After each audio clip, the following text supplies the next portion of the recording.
Even the country's oldest Latino civil rights group came out against it, yet AOC keeps defending it, saying gender is fluid, language is fluid. Yes, and Latino voters are fluid.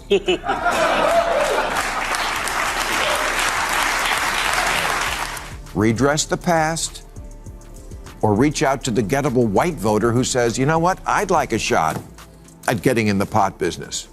But to do that, our entire audience.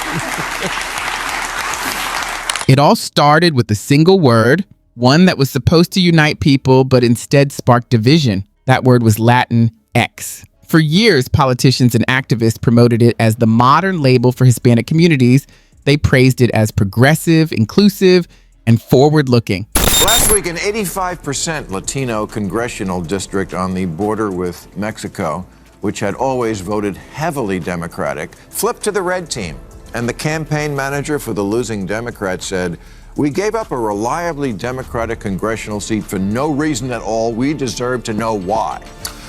Well, aside from your terrible attitude, I'm going to tell you why. Because these voters stopped seeing your candidate as their lawyer. Here's the twist. The very people this word was supposed to represent rejected it outright. Poll after poll showed overwhelming opposition around kitchen tables. Families laughed it off. Community leaders dismissed it. Even the nation's oldest Latino civil rights group condemned it. Yet some high-profile figures refused to let it go. AOC, for instance, has been one of its loudest champions, insisting language and gender are both fluid. But here's the punchline: so are voters. And that matters in politics. When leaders push a term that offends rather than empowers, they risk alienating the very communities they claim to stand with. That's exactly what's been happening. Before we continue, don't forget to like this video and hit subscribe. It really helps us grow and bring you more powerful stories. Now, here's where it gets interesting. The beauty and the irony lies in the conceit. Politicians thought a trendy buzzword could reshape culture instead of simply listening to the millions of voices that make it up. It was, I'm an American now. I'm here. Be my lawyer, not the lawyer for the migrants showing up in my backyard. Every month I see a new poll reporting how much Latinos despise the woke term Latinx. It's about as popular with them as a reboot of Speedy Gonzales.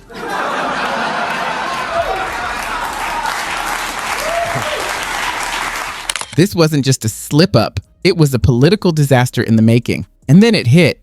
The fallout showed up at the ballot box. For decades, a Mexican border district had been a Democratic stronghold, with Latino voters backing the party at rates above 80%.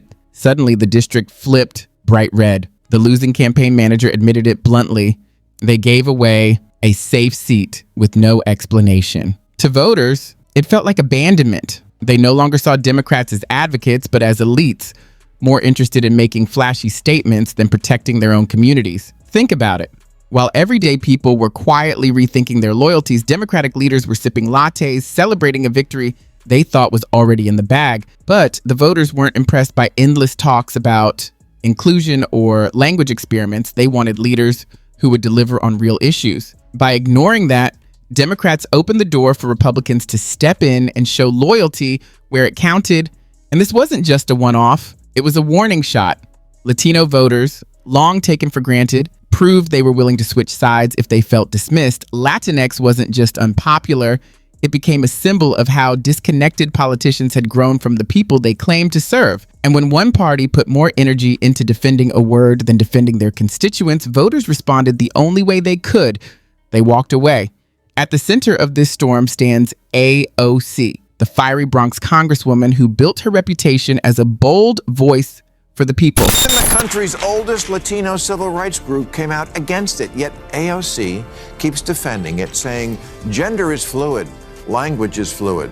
Yes, and Latino voters are fluid.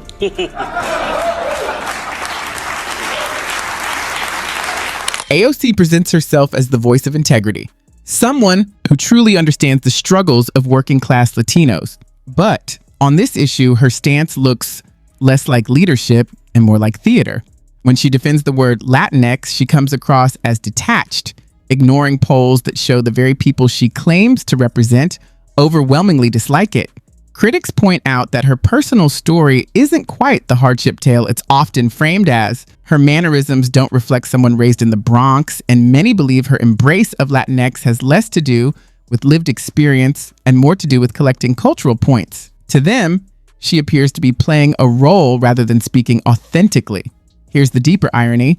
AOC's heritage should naturally connect her to the Latino community, yet instead of celebrating its language, traditions, and culture, she leans on labels that the community itself rejects. The impression is not of a champion, but of a politician chasing publicity. Voters notice the gap. Her defense of Latinx feels less like progress and more like a controversy that backfired, making her appear out of touch, rather than as a true advocate. And the effects weren't limited to Latino voters. Another community began to shift as well, Asian Americans. So are Asian Americans, whose support for Democrats is down 16 points since the last election. A lot of that is because, in the name of achieving equity in schools, Democrats in deep blue cities have made it a mission to eliminate the advanced programs at which Asian kids excel. Asian parents said, okay, I wish all kids well, not a racist, but I need someone who acts like my lawyer. For years, Asian Americans were among the Democrats' most reliable supporters, but that loyalty began to waver when schools in deep blue districts started cutting advanced programs in the name of equity. These were the very programs where Asian students excelled through discipline and long hours of study. Suddenly, those opportunities vanished, not because the students failed, but because politicians claimed that lowering the bar for everyone was the fair thing to do. The message was unmistakable. Excellence no longer mattered. Sacrifice, late-night studying, and relentless practice were dismissed as irrelevant. Parents who had once trusted Democrats to defend education now felt betrayed. They weren't looking for excuses. They wanted champions who would fight for their children in the classroom and, if necessary, in court. What the party labeled as equity, many families saw as sabotage. Instead of lifting up struggling students, the system dragged high achievers down. And when Asian parents looked at their political choices, they noticed one party defending the experiment while the other promised to protect merit and opportunity. Loyalty began to crumble. In fact, since the last election, Asian American support for Democrats has dropped by 16 points. It was another glaring warning sign. When politicians rely on buzzwords instead of delivering real results, communities notice and they walk away. And this wasn't just about one policy shift. It exposed something deeper, something far more troubling, a deliberate creeping decline in institutional standards. If you're a parent and wanted schools to reopen a lot sooner than they did after COVID shutdowns, or think maybe your kid is getting a bad education, partly because it's nearly impossible to fire a lousy teacher, yeah, you're going to say, congratulations, teachers, you got yourself a good lawyer. The Democratic Party's always got your back, 100%. But I've noticed my kid is kind of an idiot. So I may be looking for new representation. Schools, once built to spark creativity, now resemble holding pens where protecting feelings takes precedence over achievement. Advanced courses have vanished, grading standards have softened, and discipline has become optional. The result? A generation of students less ambitious, less competitive, and less prepared than those who came before them. Parents noticed immediately their children came home less challenged, less motivated, and often less capable of thinking critically. When they pressed for answers, they kept hearing the same buzzwords: fairness, kindness, equity. But behind the rhetoric, parents saw mediocrity dressed up as progress. Some even admitted to looking at their kids and thinking, my child isn't learning what they should. And yet, those in power didn't seem to care. Meanwhile, teachers' unions were untouchable. When parents pushed for stricter rules or for schools to reopen sooner after lockdowns, they were stonewalled. Bad teachers were impossible to remove, and good teachers were handcuffed by policy. The Democratic Party's unwavering loyalty sent a clear message. Their allegiance was to the unions, not to families. For many parents, that was the breaking point. If the system wouldn't fight for their kids, they would find another way. Anger over declining academic standards was already boiling. Then came another flashpoint: student loan forgiveness. The president proposed wiping out hundreds of billions in college debt to help struggling graduates. But for millions of working Americans, especially those who never went to college, it felt like an insult. Picture it: A construction worker or cashier earning less than a college graduate suddenly forced to subsidize that graduate's sociology or gender studies degree. Many of those same graduates now enjoyed higher paying careers, while parents without a diploma were left footing the bill. To them, it wasn't just unfair, it was downright disrespectful. President Biden wants to cancel hundreds of billions of dollars in student debt.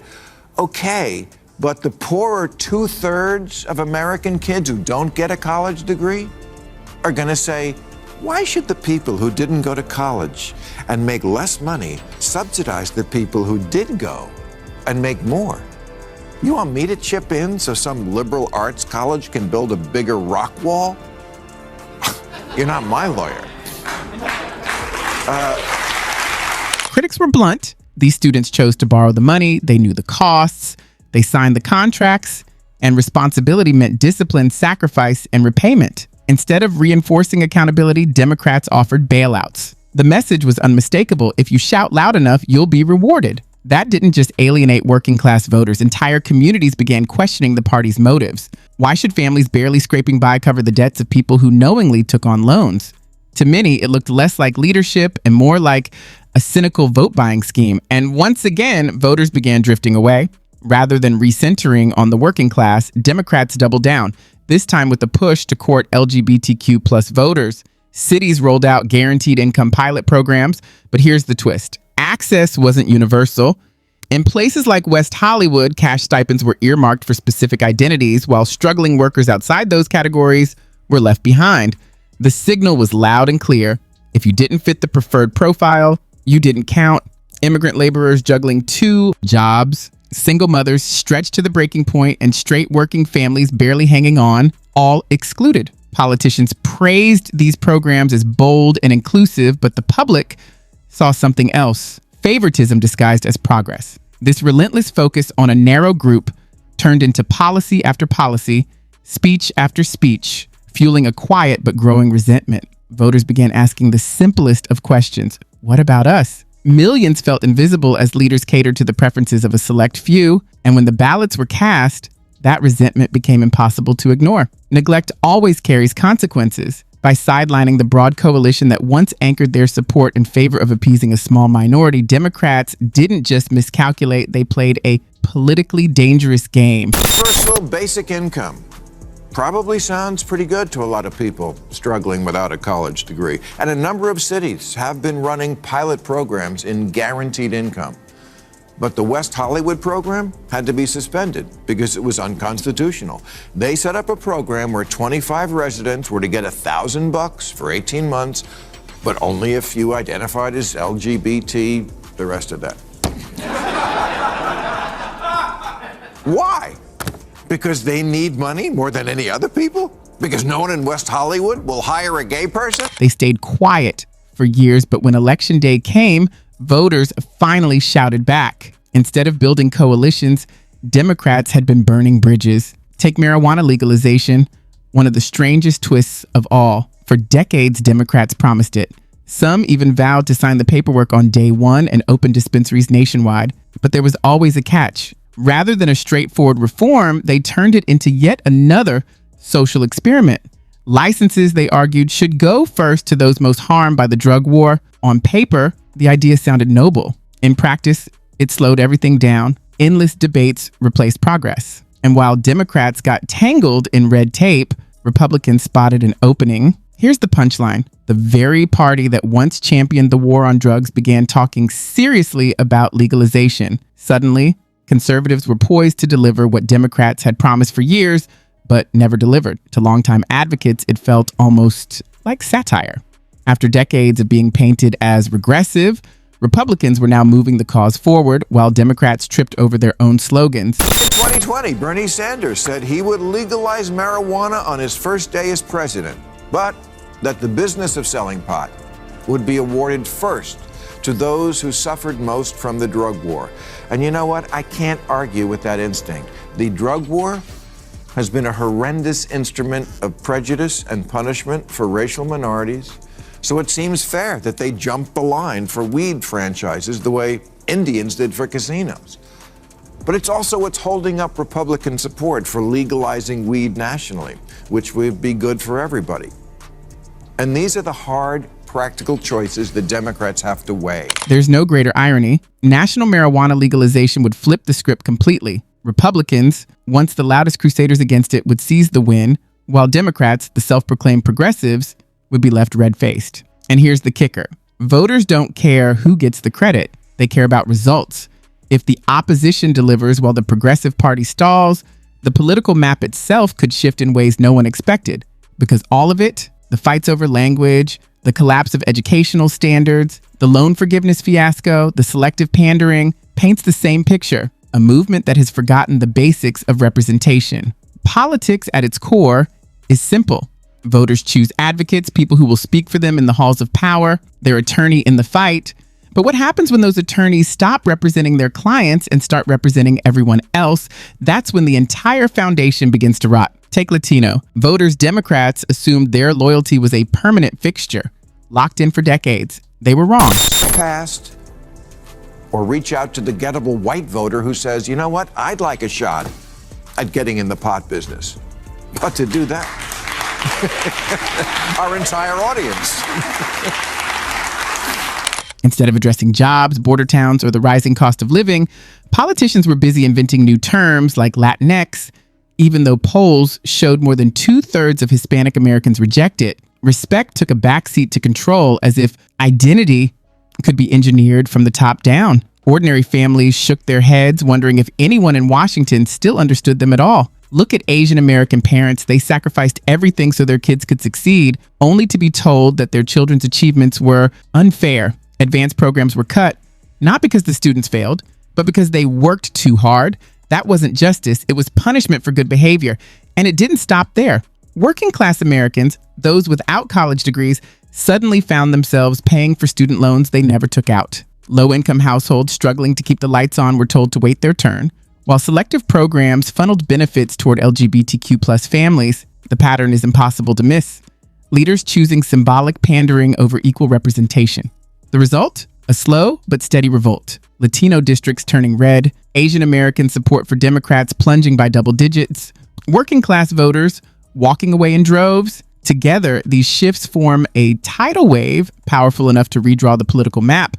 And here's the cruel irony. These weren't inevitable losses or the work of clever opponents. They were self-inflicted, products of arrogance, negligence, and tone-deaf priorities. Erase debt instead of teaching responsibility, force Latinx on communities that don't want it, elevate one group at the expense of others, lower the bar, and call it progress. Meanwhile, Republicans are seizing every opening. They're winning voters Democrats took for granted. They're even outflanking the left on issues like marijuana legalization, something liberals promised for decades but never delivered. This is no longer a quiet shift. It's loud, visible, and happening in real time, in flipped districts, in polling numbers, in communities that feel abandoned. Voters are done with lectures, done with hashtags, done with politicians who confuse branding with leadership.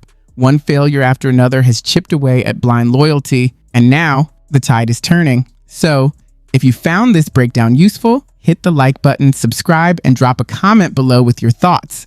I'll see you in the next one.